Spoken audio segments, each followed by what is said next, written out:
కూటమి ప్రభుత్వం వచ్చిన తర్వాత నామినేటెడ్ పదవుల భర్తీలో జిల్లాకు న్యాయం జరిగిందా అన్యాయం జరిగిందా అనే దాని మీదే ఇప్పుడు చర్చ సాగుతుంది.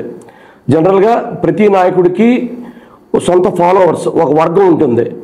సో ఇందులో ఏ నాయకుడిని సంతృప్తి పరచకపోయినా కూడా ఖచ్చితంగా ఆ వర్గం అన్యాయం జరిగిందనే ప్రచారం చేస్తుంది.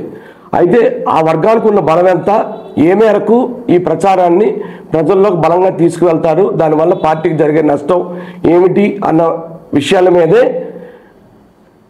పార్టీ ఆలోచిస్తుంది ఎప్పుడైనా. అయితే జిల్లాలో నాకు తెలిసి ఇప్పటి వరకు ఇచ్చిన పదవులు బాగానే ఉన్నాయని చెబుతున్నాను. ఎందుకంటే మేజర్ సామాజిక వర్గాలు వెలమ, కాపు, కాళింగ ఈ మూడింటికి న్యాయం జరిగిందనే ప్రస్తుతానికి మనకు అర్థమవుతుంది. ఇది వెలమలు కాన్స్టిట్యున్సీ, వెలమల జిల్లాగా ఎప్పుడైతే ఎర్రనాయుడు గారు కేంద్ర మంత్రి అయ్యారో అప్పుడే ఇది వెలమల జిల్లాగా ముద్రపడింది. అఫ్కోర్స్ కాళింగుల సంఖ్యాపరంగా ఎక్కువ ఉండొచ్చు, కానీ ఆఫ్టర్ బొడ్డపల్లి రాజగోపాలరావు గారు లెగసీ ఇది వెలమల జిల్లాగా మారిపోయింది. మధ్యలో కృపారాణి గారు లేదు కేంద్ర మంత్రిగా వెళ్ళారు, అప్పటిగారు గారు చేశారు, కనితి విశ్వనాథన్ గారు చేశారు. అయినా కూడా కేంద్ర మంత్రిగా ఢిల్లీలో చక్రం తిప్పడం మొదలైన తర్వాత ఈ జిల్లా వెలమల జిల్లాగా మీకు రాష్ట్రంలో ముద్రపడిపోయింది. సో ఇక్కడ మీకు పదవుల పంపకానికి వచ్చేసరికి ముందు వెలమలు, కాళింగులు, కాపులు అనే కోణంలోనే పంపకాలు జరుగుతున్నాయి. కావాలంటే మీరు గత చరిత్ర చూసుకోండి. జగన్మోహన్ రెడ్డి మీకు మినహాయింపు, ఆయన సోషల్ ఇంజనీరింగ్ అని అనేక కులాల్ని తీసుకొచ్చాడు ఆయన, అది వేరే విషయం, అది ఇంకో సందర్భంలో మాట్లాడుకుందాం. అయితే ఇక్కడ వెలమల నుంచి ఆల్రెడీ కేంద్ర మంత్రిగా రామ్మోహన్ నాయుడు గారు, రాష్ట్ర మంత్రిగా అచ్చెన్నాయుడు గారు, ఇక పీపీగా మన వెంకటరమణ గారు ఉన్నారు. సో వెలమలకి ఈ విధంగా చాలా పెద్ద ఎత్తున లబ్ధి జరిగింది. కాళింగుల విషయానికి వస్తే రాష్ట్రంలో మంత్రి పదవి రాలేదు. ఏకైక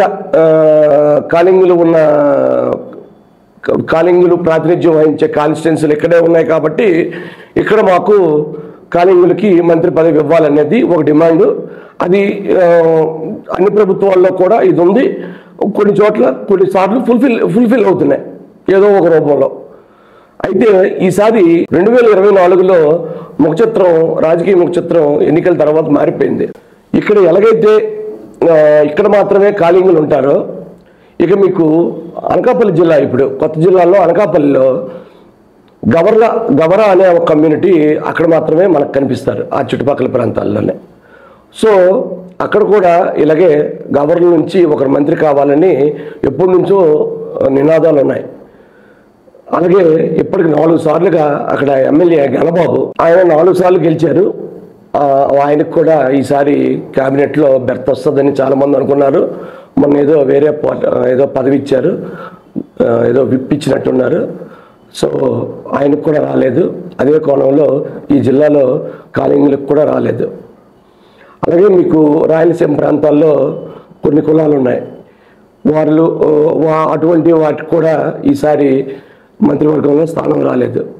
ఎందుకు అంటే గతసారి సోషల్ ఇంజనీరింగ్ అని ఏవో కులాలను తీసుకొచ్చి మంత్రులు, జిల్లా పరిషత్ చైర్మన్లు ఇలా రకరకాలుగా జగన్మోహన్ రెడ్డి పదవులు ఇచ్చి కూర్చోబెట్టినా మళ్ళీ 2024 ఎన్నిక వచ్చేసరికి ఇవేవి ఓటు పోలరైజ్ చేయలేకపోయాయి. సో ఇదొక కారణం. 2, జిల్లాలో అచ్చెన్నాయుడు గారికి మంత్రి పదవి ఇవ్వని తప్పని పరిస్థితి వల్ల కూడా ఇక్కడ ఒక మంత్రి పదవి కాళింగులకు తప్పిపోయింది.